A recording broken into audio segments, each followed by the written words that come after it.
como que a minha marca, né, enquanto indústria, ou o meu medicamento, ele está lá aparecendo para esse paciente, né? Então, acho que esse é um KPI dos mais importantes possíveis, porque se a informação não está disponível da forma correta em qualquer site, em qualquer aplicativo ou em qualquer PDV, né, você tem ali uma distorção da necessidade daquele determinado paciente. Então, é outro KPI muito importante. O grande desafio é esse, né, Cintia? É você compreender as pessoas, né? Acho que o grande aprendizado que as empresas têm é não achar que é o seu modelo ou aquilo que você entende que é o ideal que tem que ser aplicado, e sim você ter a capacidade de olhar para o shopper, olhar para o consumidor, entender as necessidades dele, entender o jeito dele, entender as dores deles, e aí você organizar a sua empresa para que a vida dele seja melhorada, né? Esse é o grande desafio.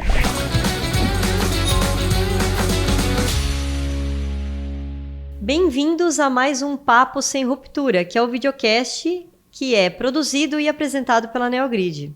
Hoje nós estamos aqui em um episódio especial que é produzido pela Alet, falando um pouco mais de e-commerce. A Alet é uma das marcas do ecossistema Neogrid.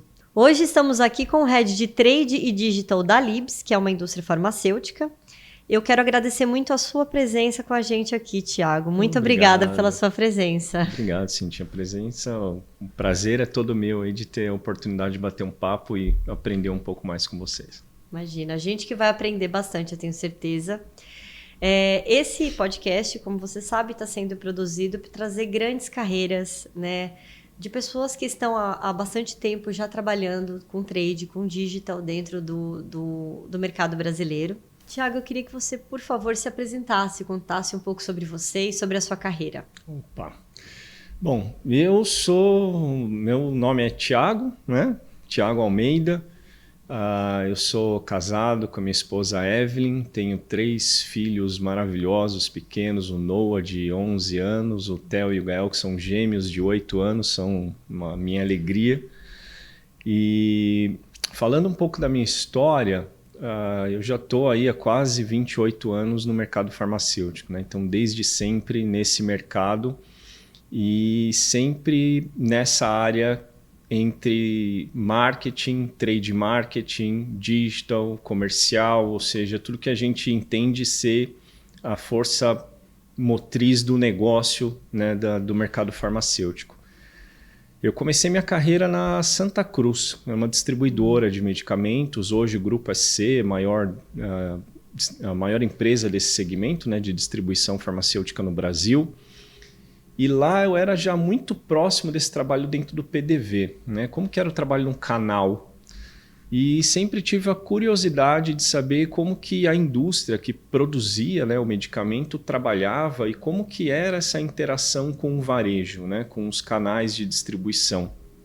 A indústria sempre teve um foco muito grande nos médicos e tem até hoje, é o grande negócio das indústrias farmacêuticas, mas eu sempre tinha a curiosidade de saber, tá, mas depois que o paciente tem uma prescrição, o que acontece, né? Como que funciona esse negócio? E aí eu tive essa oportunidade de ir para a Bayer e coordenar um time na área de trade marketing da Bayer. E lá a gente começou a ver como que era realmente esse trabalho no PDV e o quanto de oportunidades tinha nesse trabalho. Eu fiquei um tempo coordenando um time dentro da Bayer na área de trade. Fui para o EMS, já uma grande indústria brasileira, né? Hoje é o grupo NC. E lá eu tive a oportunidade de gerenciar a área de trade marketing, também com um time bem grande nas divisões de genérico e OTC.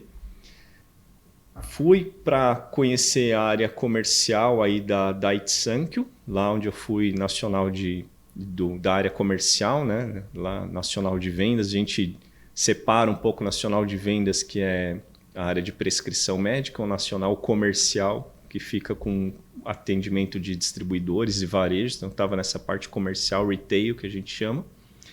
Lá eu tive a oportunidade de trabalhar com áreas tanto internas quanto externas, aí, né? Equipe de key accounts, equipe de inteligência e tudo mais, trabalhando nesses 2 segmentos. Do MS eu tive uma experiência um pouco fora, né? Então fui fazer ali uma especialização, um MBC, que a gente fala na Universidade da Flórida. Depois fiz uma pós-graduação em Portugal, ali na nova IMS de Lisboa. Muito bacana também nessa parte de inteligência, de marketing, digital, é sensacional, tem muita coisa boa para contar. Passei pela MSD, né, Merck Sharp Dome, aqui no Brasil, ou Merck, em outros países e tudo mais, né? Ali trabalhando com Customer Centricity. E agora, onde eu estou ali responsável por esse desafio aí de tocar a área de trade e de digital, quando a gente fala de e-commerce, né? Que acho que vai ser o grande bate-papo aqui de hoje, que é um negócio bem inovador. Eu acho que é uma seara ainda pouco explorada ainda, cheia de oportunidades, e que eu estou tendo essa grande alegria de fazer parte dessa construção, dessa frente aí junto com os parceiros de varejo, indústrias e tudo mais. Então, um pouquinho da minha vida aí. Quase 30 anos de carreira, então é muita bagagem, né? Já tem tempo. Isso é muito bom. E acho que a primeira pergunta que eu queria fazer é qual é o principal desafio, ou quais são os principais desafios que você vê hoje trabalhando com digital e e-commerce no mercado farmacêutico no Brasil? Porque são particularidades que a gente tem, né? E eu não sei se você tem como elencar o maior ou os maiores desafios que você enfrenta hoje. Olha, Cintia, são grandes desafios. Eu acho que o principal deles, quando a gente fala de mercado farmacêutico, a gente tem um desafio muito grande, que é você trabalhar de forma compliance, né? Ou seja, a gente está lidando com saúde das pessoas, né? A gente está lidando com o tratamento das pessoas. E a gente fala de um mercado que é extremamente regulamentado e que ele tem que funcionar respeitando ali as opiniões do médico, né? A orientação do médico e tudo mais, mas dentro de um mercado onde no Brasil o consumidor tem uma liberdade muito grande, inclusive de comprar produtos prescritos sem a devida prescrição médica ou coisa nesse sentido. E quando a gente fala de e-commerce, né, ou de jornada omnichannel, a gente está falando de uma integração de diversos polos de indústrias e empresas diferentes que não necessariamente são conectados, né, e que de alguma forma ainda as pessoas entendem que essa conexão pode ser uma conexão que visa lucro ou alguma coisa nesse sentido. Quando, na verdade, a grande preocupação que a grande parte das indústrias tem é de que forma eu posso ajudar esse paciente a se manter na meta de tratamento dele. E por que isso? Esse é o principal ponto que eu sempre levo para quem trabalha comigo e nas discussões com os clientes. A grande maioria da população brasileira que tem problemas de saúde crônicos, né? Então a gente está falando aqui de pacientes cardiopatas, pacientes com algum problema de diabetes ou coisas nesse sentido, que precisam tomar o medicamento, quiçá, para o resto da vida, abandonam o tratamento com poucos meses, né? E de que forma a gente pode ajudar esses pacientes a se manter em tratamento? Então esse é o grande desafio. E quando a gente vai trabalhar tecnologias, ou trabalhar integrações, ou trabalhar algo que tem um desfecho em venda, aí isso se torna um desafio muito grande. Por quê? Porque ele fica naquele limiar, né, de ser algo, um interesse comercial ou um interesse em cuidar da saúde daquele paciente. Então essa é uma linha muito tênue que as indústrias têm que ter muito cuidado, têm que trabalhar de forma compliance, para que essa linha não seja ultrapassada e para que a gente use as tecnologias, use essas integrações da melhor forma possível para que o paciente tenha condições de se manter em tratamento para o bem-estar dele, para a saúde dele, né, para a vida dele se perpetuar por mais tempo. Acho que esse é o principal desafio. Como que a gente faz com que as nossas equipes, com que as integrações de sistemas, de empresas e tudo mais, pensem no paciente, né, e não no negócio em si. O negócio tem que ser a consequência disso tudo, né? Muito bom. Surgiu aqui uma pergunta com base, acho que no que você descreveu. A gente vê muitas tecnologias hoje caminhando para tirar uma série de funções operacionais do ser humano. Acho que inteligência artificial é uma delas. Mas o fim de todas elas busca se aproximar do relacionamento interpessoal, né? E quando você estava comentando sobre esse grande desafio do e-commerce, eu pensei, você acredita que todas essas novas tecnologias, o avanço das redes sociais, os chatbots, né, com a conversa mais rápida, o avanço do próprio CRM, por onde muitas farmácias, né, redes de farmácias comunicam com os consumidores finais e distribuem, vendem os produtos da indústria farmacêutica, entre outros canais. Você acredita que todas essas inovações, elas estão de fato aproximando mais o paciente da indústria, ou o médico da indústria, ou não? Você acredita que, de certa forma, elas afastam e criam um afastamento interpessoal? Essa é uma ótima pergunta.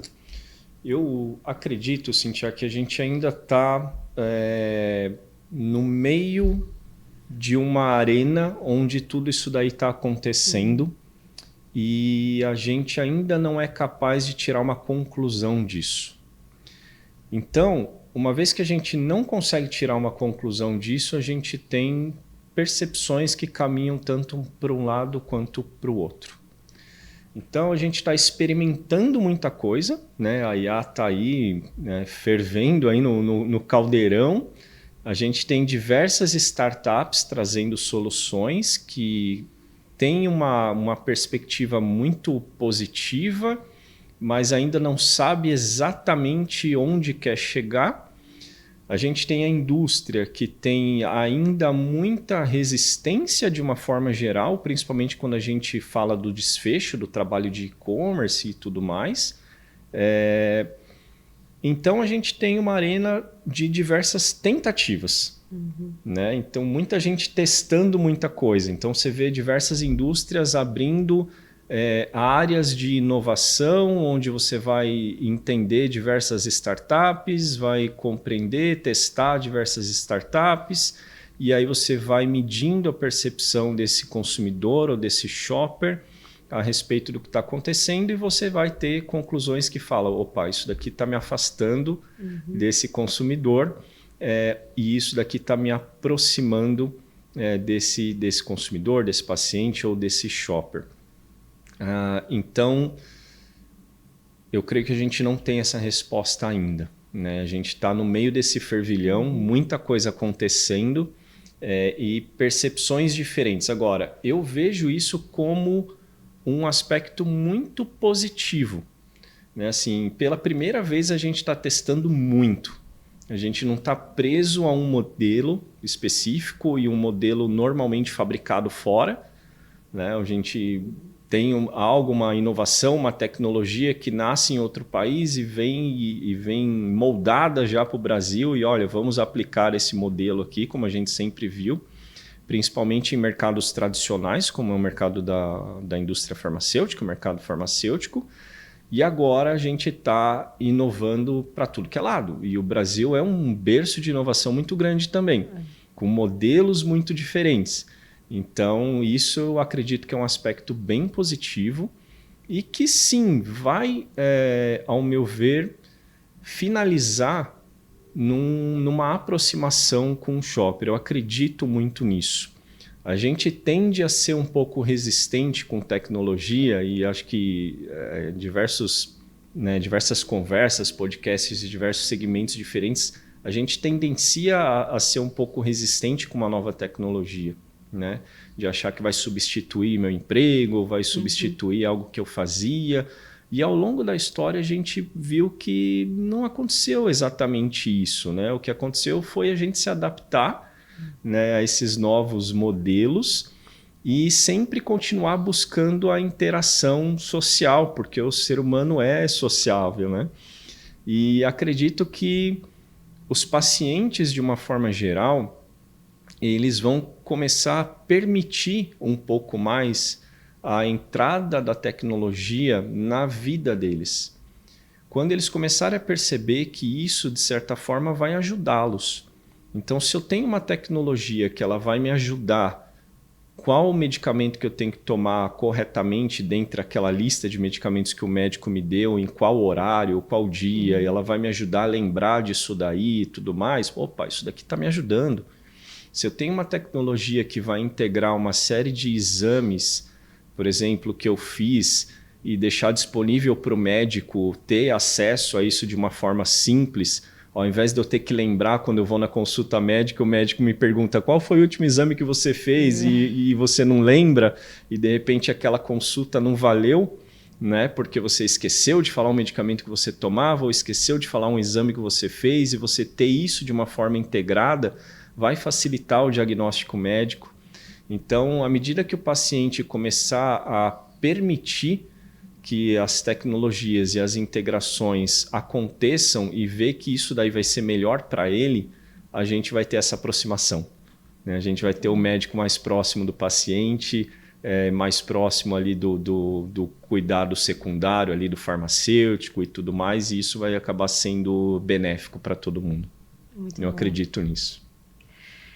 Concordo, a gente vê até que na pandemia muito do que era inimaginável foi quebrado, né? Vídeo, consulta, esse tipo de coisa. Exatamente, isso foi Imagina. revolucionário, revolucionário. A gente pensa, eu jamais vou ao médico por uma tela de notebook ou de celular. E hoje a gente vê que algumas consultas acontecem dessa forma, né? Voltando um pouco agora para negócio mesmo, Thiago. Quando a gente fala de escalar o negócio, né? Então, toda a estrutura de digital, de e-commerce, de trade tem as suas metas de crescimento. E quais hoje são os maiores desafios que você enfrenta na Libs para escalar esse crescimento? Legal. Bom, sempre que a gente fala em escalar, principalmente quando a gente fala de e-commerce, a gente acaba esbarrando em desafios que são, primeiro, né, a integração dos negócios. Então, a gente determina KPIs, né? Então, nós temos KPIs bem definidos, então eu tenho que ter aqui um preço que ele está sendo respeitado no mercado, você não vai ter ali muita variação entre um preço ou outro, porque claro que a gente não está falando de controle de preços aqui, né? Principalmente quando fala de medicamento. Mas quando você tem um varejista atuando de uma forma muito acentuada em um determinado preço ou desconto e outro varejista muito diferente, você acaba criando uma percepção ruim do seu próprio paciente, né? E da continuidade do tratamento dele, que é o que a gente se preocupa como sempre. O posicionamento desse produto, como que esse produto está posicionado, ele está com a foto correta, ele está com a descrição correta, ele está com a bula aparecendo corretamente, ou seja, como que a minha marca, né, enquanto indústria, ou o meu medicamento, ele está lá aparecendo para esse paciente, né? Então, acho que esse é um KPI dos mais importantes possíveis, porque se a informação não está disponível da forma correta em qualquer site, em qualquer aplicativo ou em qualquer PDV, né, você tem ali uma distorção da necessidade daquele determinado paciente. Então, é outro KPI muito importante. Agora, para a gente escalonar, a gente tem um desafio. Hoje, você tem uma necessidade de prescrição ainda em papel físico, né? Se aquele produto tem ele é retida a receita, por exemplo, você vai prescrever um produto para SNC, alguma coisa assim, você tem que ficar com aquela receita, ainda existe a necessidade da receita ali em papel e tudo mais, na grande maioria dos casos. Então, a gente começa a ter empresas que estão caminhando para a digitalização dessas receitas, né? E aí você pega diversas empresas trabalhando nesse sentido. E essa integração dessas prescrições com o varejo ou com outras empresas de digital commerce e por aí vai, mas que tenham essa tecnologia para poder facilitar o processo. Então, sempre que você vai pensar em escalonar, você vai esbarrar um pouco nessas integrações, né? E então, a gente precisa, assim, enquanto indústria, trabalhar cada vez mais para que as integrações aconteçam de uma forma mais harmoniosa possível, com o interesse genuíno, que é o paciente, né? E à medida que você tem uma boa integração acontecendo e rodando em boa parte do mercado, que aí está o grande desafio, porque a gente tem um mercado, falando de mercado farmacêutico muito grande, 95 mil farmácias, né? Então é muito horizontalizado. Se você pegar redes da Abrafarma, que a gente fala que compõe aí uma grande fatia do mercado, mesmo assim não chega a 50% do mercado, beira os 50% do mercado, e outra faz parte de um grande número de PDVs que não tem essa integração, né? Então, quando a gente vai falar de digital, quando a gente vai falar de escalonar, de trabalhar o e-commerce, isso se torna um grande desafio. Se eu vou escalonar, por exemplo, para farmácias independentes, que às vezes a gente até tem equipes trabalhando, ajudando a desenvolver essas farmácias, muitas vezes elas não têm estrutura de e-commerce. Elas acabam utilizando plataformas parceiras, então vai usar um Rappi, vai usar um iFood, vai usar alguma plataforma nesse sentido para integrar, mas eles não têm um funcionário de digital lá para criar um próprio site, para poder fazer uma cadeia de logística diferenciada ou alguma coisa nesse sentido. Então, esse acho que é o principal desafio que a gente fala de escalonar o trabalho de digital.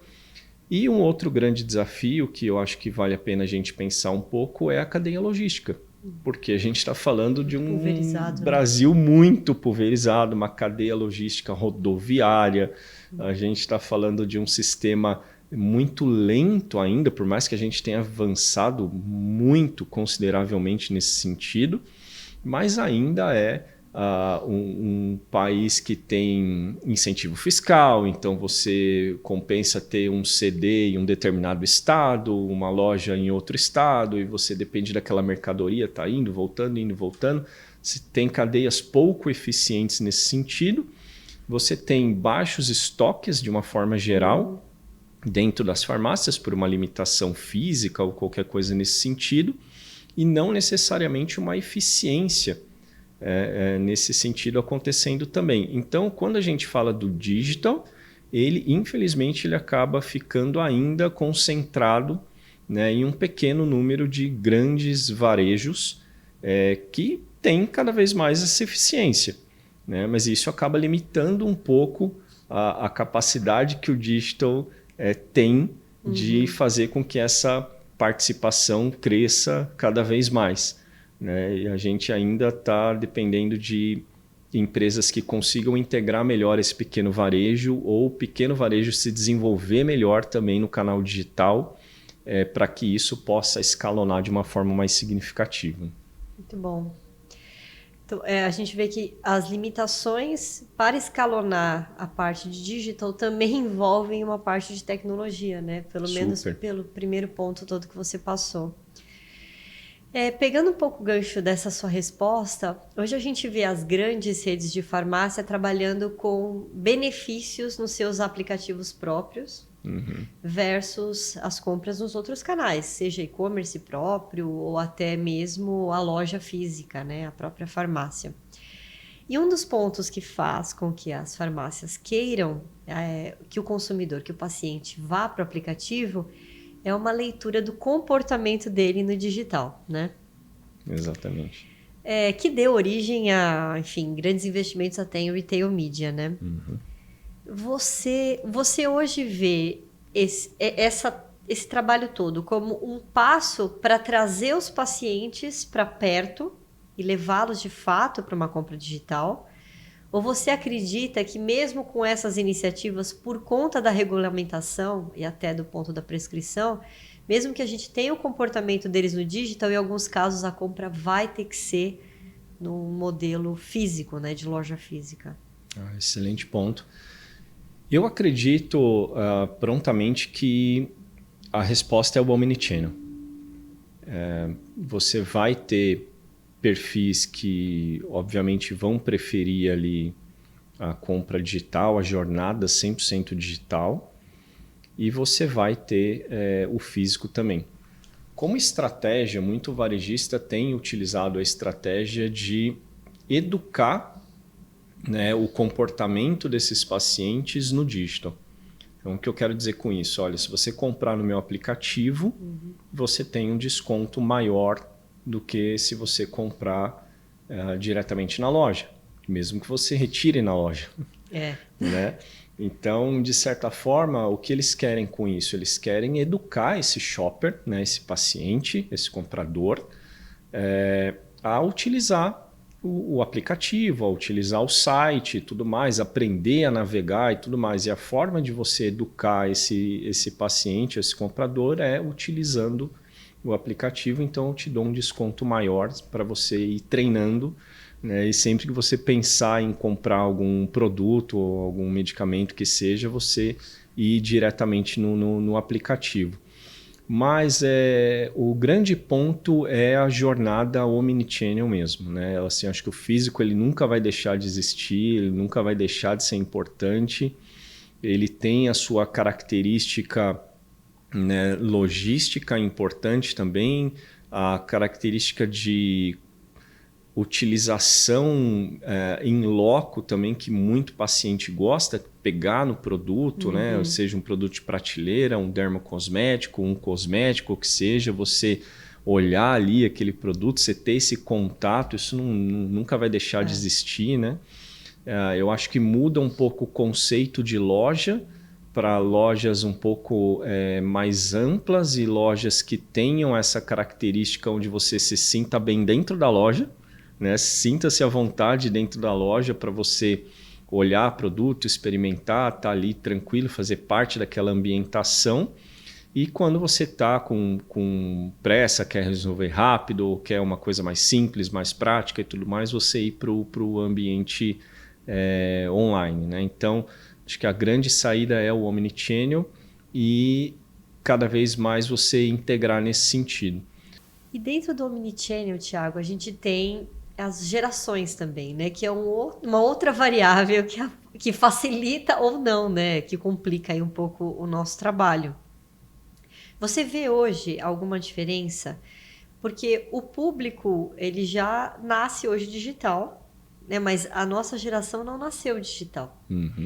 Você vê alguma diferença, enfim, entre talvez gerações mais antigas que usam mais a conveniência ou que gostariam de usar mais a conveniência, mas não tem tanta familiaridade com os aplicativos, ou o público mais jovem, que às vezes tem uma necessidade de experiência de loja, enfim. Não sei se você já tem algo para falar nesse sentido. Sim, tem algumas coisas bem interessantes assim, nesse sentido, porque a gente tende a achar, eu acho que é a resposta mais clara, mais óbvia, de que, bom, quem já nasce no mundo digital vai preferir o digital e quem não nasce, né, vai preferir o físico ali e tudo mais. Isso é curioso porque eu acho que um contraponto disso, dessa obviedade, a gente vê muitos medicamentos, por exemplo, de utilização de públicos mais idosos com alto índice de venda no digital. Daí a gente pode tirar alguns apontamentos, né? Ou quem está comprando esses medicamentos, né? O shopper ali, né? E não é o paciente, é o filho daquele idoso, ou um cuidador daquele idoso, alguma coisa nesse sentido. Ou eles estão, de fato, desenvolvendo essa familiaridade. Os varejistas eles têm se empenhado em criar processos extremamente simples, né, de você fazer a sua compra na jornada digital. E quando você olha ali pacientes mais idosos no seu dia a dia, eles estão aprendendo a lidar com o celular de uma forma que muitas vezes a gente também não acreditava que isso seria possível, né? Então, eu converso lá com a minha mãe, ela está super integrada lá no Instagram, nas redes sociais e tudo mais do que está acontecendo. Às vezes tem dúvida de uma utilização ou outra, mas ela compra medicamento pelo celular, né? E então, coisas que há pouco tempo atrás, eu acho que antes da pandemia ali também era impossível, já está se tornando possível, e eu acredito que isso tende a aumentar cada vez mais, até porque a nossa população está envelhecendo e ela está aprendendo a lidar com isso tudo. Mas, obviamente, a gente tem os extremos, né? Então, você tem aquele idoso que ele pega lá, ele tira uma parte da caixinha do medicamento e leva na farmácia e fala, ó, eu quero comprar esse daqui é o medicamento que eu tomo. A jornada Omnichannel vai se tornar muito mais desafiadora para esse tipo de paciente, e aí, obviamente, as lojas têm que estar bem ambientadas e preparadas para lidar com isso. Mas eu acho que essa curva de adesão do digital, ela está indo rápido. A gente achava que ela sofreria um pouco, né, depois do retorno à normalidade, vamos dizer assim, pós-pandemia. A gente achou que ia desacelerar um pouco, e o que a gente tem visto é que não, essa curva está se acelerando cada vez mais, e eles estão aprendendo do jeitinho deles ali a fazer aquilo que é o mais necessário, né? Então, se eu só preciso daquele medicamento, eu sei como acessar e eu sei como comprar, mas obviamente eu prefiro ir numa farmácia. Eu prefiro ir pessoalmente numa farmácia. Então, tem aquele paciente que prefere, mas que ele tem desenvolvido essa habilidade de lidar com o digital e de aprender do jeitinho dele ali a fazer a compra daquilo que ele necessita. Muito bom. Acho que a gente só sabe que não podemos colocar as pessoas em caixinhas, porque... Impossível. Né? Comportamento não está atrelado necessariamente à idade, né, da pessoa, ou onde ela vive, ou enfim, a gente tem que realmente seguir o comportamento de cada pessoa, independente de qual é o perfil dela, né? Exatamente. Fica muito Acho que difícil. o grande desafio é esse, né, Cintia? É você compreender as pessoas, né? Não, acho que o grande aprendizado que as empresas têm é não achar que é o seu modelo, aquilo que você entende que é o ideal, que tem que ser aplicado, e sim você ter a capacidade de olhar para o shopper, olhar para o consumidor, entender as necessidades dele, entender o jeito dele, entender as dores deles, e aí você organizar a sua empresa para que a vida dele seja melhorada, né? Esse é o grande desafio. Muito bom. Isso justifica por que a gente tem todo esse rastreamento dentro dos aplicativos, enfim, para a gente entender as pessoas, né? As empresas também estão tentando entender as pessoas. Bom, aí agora a gente vai falar um pouco de tendência. A gente já começou a falar, né? A gente falou já um pouco de inteligência artificial, falou um pouco aqui pontuou um pouco o ponto de retail media, mas dentro da realidade, não do que é falado no mercado, dentro da sua realidade, na sua cadeira de head de digital, né? O que você vê de fato como grande tendência para o e-commerce nos próximos anos? Eu acho que o nosso mercado ele tende a sofrer importantes transformações. E aí, se você me permite, eu vou abrir um pouquinho mais esse leque, não só do e-commerce, mas do digital de uma forma geral. E aí a gente chega lá no e-commerce, né? O mercado farmacêutico, ele é um mercado tradicional, onde você tem um modelo que é a indústria pesquisa aquele determinado medicamento, ela vai lá e apresenta esse medicamento para o médico, discute com o médico ali os estudos daquele medicamento para o médico tomar a decisão dele se faz sentido a utilização daquele medicamento para um determinado paciente ou não. Concomitante com isso, você tem a legislação que vai falar, olha, esse daqui é um medicamento de referência, esse daqui é um medicamento genérico, esse daqui é um medicamento similar, o referência é intercambiável com genérico, não é intercambiável com similar e por aí vai, para ter a independência da escolha, né, daquele médico ou do determinado paciente. Perfeito. Esse modelo, Cíntia, de visitação médica, eu acredito que ele tende, nos próximos anos, a ir sofrendo alterações. E por que eu quero falar isso?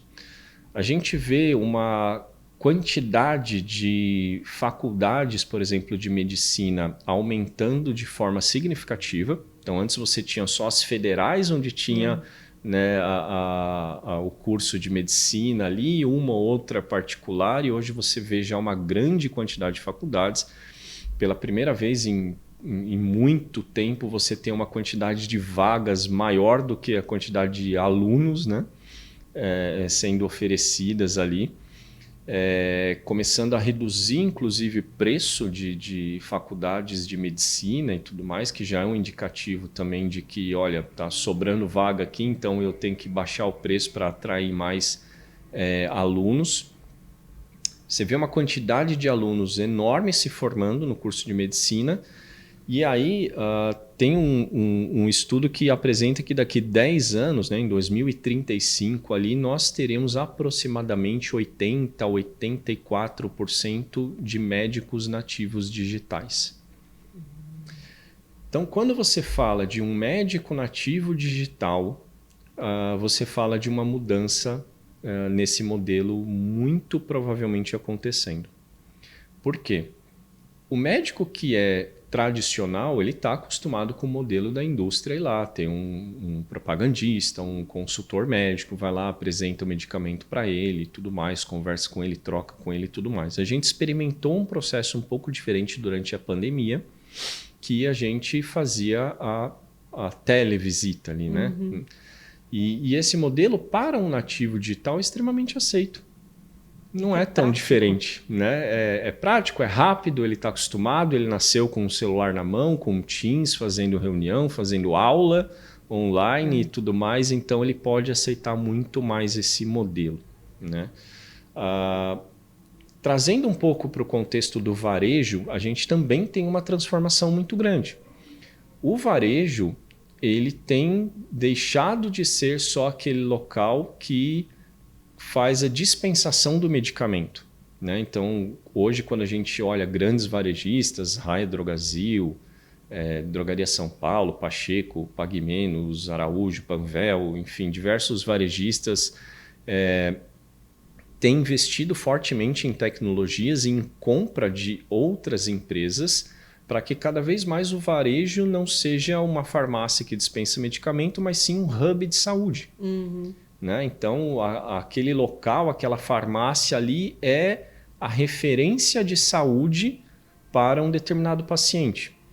Aí eles começam a avançar no sentido de aplicar uma vacina, fazer exames, e aí a gente já está discutindo em tele e interconsultas, né? Ou seja, eu tenho um local dentro daquela farmácia onde eu vou me conectar com um médico, fazer uma consulta online naquele espaço separado ali da farmácia, na presença de um determinado farmacêutico para dar toda a orientação e suporte necessário. Faço a consulta, se for necessário, pode fazer uma série de exames que hoje já é autorizado fazer nas farmácias, sai com uma prescrição digital, já compra o medicamento ali, está tudo feito, você agiliza muito a vida desse paciente.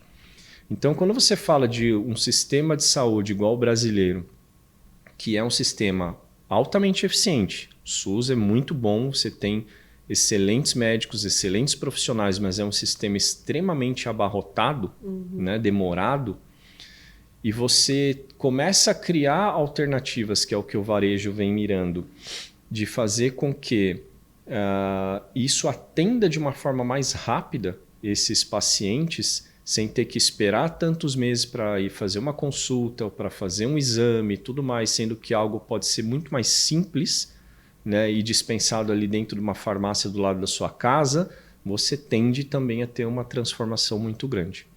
Aí você vê algumas classes como o CFF discutindo sobre fazer uma prescrição dentro da farmácia, ou seja, o farmacêutico fazer a prescrição, algo que já é muito comum em alguns países. Né? Aqui no Brasil ainda não, fica aquela discussão ali entre as classes, né, de médicos e de farmacêuticos sobre o papel de cada um, que eu acho que é uma discussão que deve existir mesmo e deve levar em característica de cada população, né, sobre essas responsabilidades. Mas uma coisa é fato, o mercado está se desenvolvendo para que haja uma integração maior dessas tecnologias e desafogue o tratamento para as pessoas sem ter que demandar tanto tempo e sem ter que ficar preso ao modelo tradicional que nós tínhamos até então. Então a gente está falando de um modelo que tende a mudar ali na relação com o médico e tende a mudar na relação desse paciente dentro do varejo. Então, Cintia, você tem a prescrição digital, né, onde o médico vai fazer aquela prescrição, cada vez mais ela vai ser digital, isso é fácil para o entendimento ali do paciente, não tem mais aquela letra do médico, né, antiga que ninguém entendia nada e tudo mais. Você tem uma adesão muito maior nesse sentido, ali já integrado com um sistema de busca, onde você vai comparar preços do medicamento que está sendo prescrito e tudo mais, e aí você tem que ter um trabalho para fazer com que essa busca seja adequada, com que as informações sejam claras e tudo mais. E isso já integrado também com o varejo para você poder fazer aí sim o fechamento, que é o trabalho do e-commerce.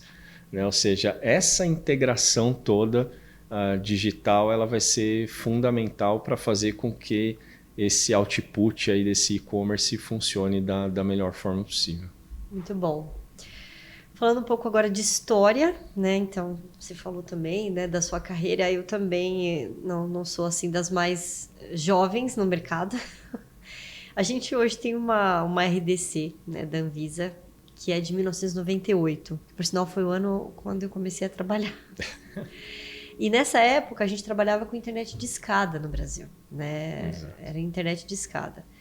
E quais são as mudanças de lá para cá? Né? Muito tempo, 26 anos, certo? Sim. Quase 27 anos. 27 anos. Quais são as mudanças que você vê necessárias para que a gente se adeque a esse novo mundo que passou a existir depois dessa RDC? Excelente ponto. Acho que esse é um dos grandes desafios que a gente tem quando a gente quer utilizar a tecnologia, mas quando a gente vai para o texto da lei, ele muitas vezes não existe. Né? Então você tem que adaptar ali a percepção, né, daquele texto para ver se a estratégia que você está desenhando ela está de acordo com as normas exigidas, com as leis exigidas, ou está ferindo alguma coisa nesse sentido, que obviamente não é a intenção. Mas eu acredito que existe sim aí uma necessidade de atualização, sabe, da Anvisa. Acho que assim como a gente está discutindo, né, a regulamentação das redes sociais e tudo mais, é porque a gente vai avançando com o tempo e tendo uma percepção se existe a necessidade de revisitar, né, aquilo pelo comportamento que está acontecendo no dia a dia dentro do ambiente digital. E a mesma coisa cabe para compra de medicamento ou compra de qualquer outro produto que seja, né? Então, acho que cabe aí sim um desafio novo, né, da Anvisa e de outros órgãos de revisitar, né, esse processo, entender a necessidade desse shopper. É um shopper que está digitalizado, que vê facilidade nisso, e que muitas vezes as indústrias ou o varejo não sabe muito bem como atuar, né, por conta de uma RDC já um pouco desatualizada nesse texto, né, não nas exigências. As exigências são corretíssimas, né, mas nesse texto que eu acho que tem que abranger um pouco mais as necessidades, aí, esse novo mundo tecnológico para poder facilitar um pouco o trabalho da indústria, do varejista, que no final tem que ser algo melhor para o paciente. Então agora, Thiago, falando um pouco mais de você, da sua carreira, né? Quais foram as pessoas que foram realmente importantes na sua trajetória e por que elas foram importantes? Você não precisa necessariamente citar nomes ou empresas, se você quiser, claro, pode, mas o que te ajudou a construir o Thiago que é hoje, né? O Thiago profissional que existe hoje? Que legal essa pergunta, assim, Thiago. Eu acho que eu posso pegar aí uma pessoa no ambiente acadêmico, que eu sempre gostei demais, assim, e sempre tive esse esforço de trazer ao máximo a academia para dentro do profissional.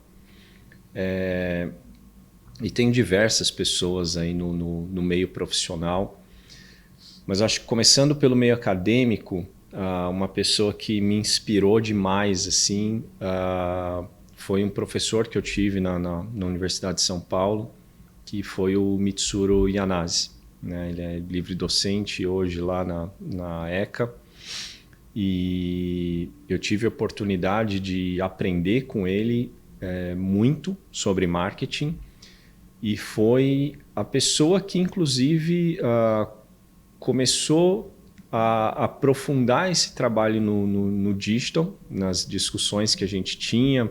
Quando eu fui fazer essa extensão na Universidade da Flórida, ele esteve junto comigo, então a gente teve a oportunidade de se conhecer bastante. E ele foi uma pessoa que me inspirou muito a não fazer da academia algo totalmente teórico e apartado do profissional, né? Ele sempre teve esse cuidado de demonstrar o quanto aquilo é importante na prática, de uma forma simplificada, de uma forma objetiva, né? E fazer com que você realmente tenha condições de pegar determinados conceitos ou forma de pensar e levar para dentro do seu trabalho. Sem ser só aquela matriz SWOT padrão que você faz na apresentação, né? Vou fazer uma apresentação aqui do meu plano, fazer uma matriz SWOT que depois ela nem é seguida no resto do ano. Mas sim em diversos detalhes da atividade, né? A forma de pensar e a forma de fazer com que aquilo tenha uma saída. Ele sempre falava lá dos inputs, throughputs e outputs, que eu lembro até hoje. Ou seja, qual é a saída disso tudo, né? Qual é o output disso tudo que você está trazendo aqui dentro da sua estratégia? Então, ela é uma pessoa que eu gosto muito e me inspirou bastante, né, para a minha carreira, para o que eu sou hoje. E do ponto de vista profissional, poderia citar inúmeras pessoas aqui, mas acho que um profissional que me ajudou muito e eu tive a oportunidade de começar muito cedo, felizmente, em posições de grande responsabilidade ali, principalmente em gestão de pessoas, né? E isso é um desafio, porque quando você está ali com 20 e poucos anos, já cuidando de mais de 30 pessoas, né? 21 anos de idade, 22 anos de idade, 28 anos de idade, tendo que entregar resultados robustos, reportar para a internacional, aquela coisa toda, você tem que ter uma responsabilidade muito grande, ainda muito jovem também. E eu tive um gestor que era o Paulo de Tarso, que ele me ensinou assim de uma forma muito filosófica até o trabalho da indústria farmacêutica, a importância dos papéis de cada um, né? E do outro lado, tive também gestores aí como o Júlio Conerreiro e outros mais que me mostram o quanto a gente aqui no Brasil somos diferenciados no que a gente faz, também em termos de indústria farmacêutica, e a gente consegue inovar e provar lá fora que a gente faz o nosso trabalho aqui de uma forma muito boa, muito diferenciada, e pode levar muito desse aprendizado para fora também. Então são pessoas que me inspiraram e me inspiram até hoje, né? que eu sou muito grato a eles pelo que eu sou hoje. Muito bom. Eu acho que quando a gente é jovem, a gente tem a tendência de ir muito na meta, no objetivo que precisa ser entregue, né? E às vezes a gente atropela algumas pessoas ou situações, às vezes até a gente mesmo, não necessariamente na empresa, mas família, a gente acaba atropelando por essa falta de sabedoria mesmo, que acho que a vida traz, né, pra gente. Hoje, que você já cria discípulos, né? Você, claro, teve toda essa bagagem, mas hoje você até comentou sobre um programa, né, que existe na Libs. Sim. Qual é a principal mensagem ou o principal exemplo que você gosta de dar para que essas pessoas se inspirem em você, não só naquilo que você entrega tecnicamente, mas na pessoa do Thiago? Que legal. Acho que dentro até das pessoas que me inspiram, eu posso trazer aqui também facilmente, né, o Geraldo, que é o meu gestor atual, né, e o Júnior, que é hoje o CEO da Libs, né, e um dos proprietários da empresa, que aliás é uma empresa que eu sou muito grato em trabalhar lá e aprender com eles. Eles têm uma frase que é: o certo é o certo. O certo é o certo, não se discute. O Geraldo, ele sempre traz uma reflexão que ele fala também assim: olha, se você fosse fazer algo e pensasse na sua mãe, dela falando assim: olha, você acha que isso daí está certo? Se você parou para pensar, você já sabe a resposta, né? Você já sabe a resposta. Então é simplificar, né, aquilo que você vai fazer para que você faça o bem, para que você faça o certo, para que você tenha o sentimento de dono, né, o sentimento real, assim, né, simples, de construir aquilo que você faz e onde você trabalha de uma forma ética, de uma forma tranquila, de uma forma benéfica e tudo mais. Por que eu dei essa introdução? A Libs ela é uma empresa que trabalha com valores muito sólidos, né? E com um sistema de desenvolvimento de pessoas voltado para pessoas muito legal. Então a gente já está aí 8 vezes, né, no Great Place to Work, como melhores empresas para se trabalhar, consecutivas. Existe uma preocupação muito grande no desenvolvimento das pessoas, né? Para você ter uma ideia, um dos pouquíssimos exemplos que a gente tem dentro do Brasil hoje é uma empresa que pós-pandemia manteve o trabalho 100% híbrido. Tá? Então hoje várias empresas você vê que já voltou para o modelo, né, presencial, algumas 100% presencial, outras mais ou menos ali. Mas aqui existe um nível de confiança muito grande no colaborador, né, e de acompanhamento muito grande desse colaborador para que ele possa ficar 100% híbrido. E isso é muito interessante, porque hoje, por exemplo, eu tenho gente na minha equipe que mora no Rio de Janeiro. Né? A gente tem exemplos de pessoas que moram em outro país. Né? Alguns gestores nossos moram em outro país, gestores de altíssimo escalão, que até têm demandas, né, presenciais e tudo mais. Então existe um nível de confiança muito grande em quem trabalha na empresa. E um dos grandes projetos assim que eu tenho muito carinho, assim, eu gosto muito de falar, é um dos projetos que a empresa tem de desenvolver jovens talentos, né? Então tem uns JTs que a gente fala lá. A gente fecha parceria com algumas empresas, atualmente a parceria lá com o Senai, onde esse jovem talento ele tem lá um dia de desenvolvimento dessas empresas e nos outros dias eles trabalham desenvolvendo algum projeto lá com a gente e aprendendo com a gente. E essa integração, essa forma de trabalhar da Libs, ela é tão bacana que a gente consegue desenvolver essas pessoas e essas pessoas gostam tanto de ver o nosso modelo de trabalho, a confiança que a gente trabalha, a preocupação que a gente trabalha, que a gente consegue aproveitar boa parte desses colaboradores, né? Então hoje dentro da minha equipe eu tenho diversos exemplos aí de pessoas que entraram como JTs e hoje são analistas, são especialistas, né? São pessoas que estão aí muito bem ambientadas com a gente, já profissionais brilhantes com futuros grandes que começaram como jovem aprendizes, jovens talentos aí com a gente. Então é um programa que eu não canso de elogiar, que a Libs tem e que é um exemplo assim, a ser seguido por diversas empresas, de acreditar, né, de desenvolver aquele talento,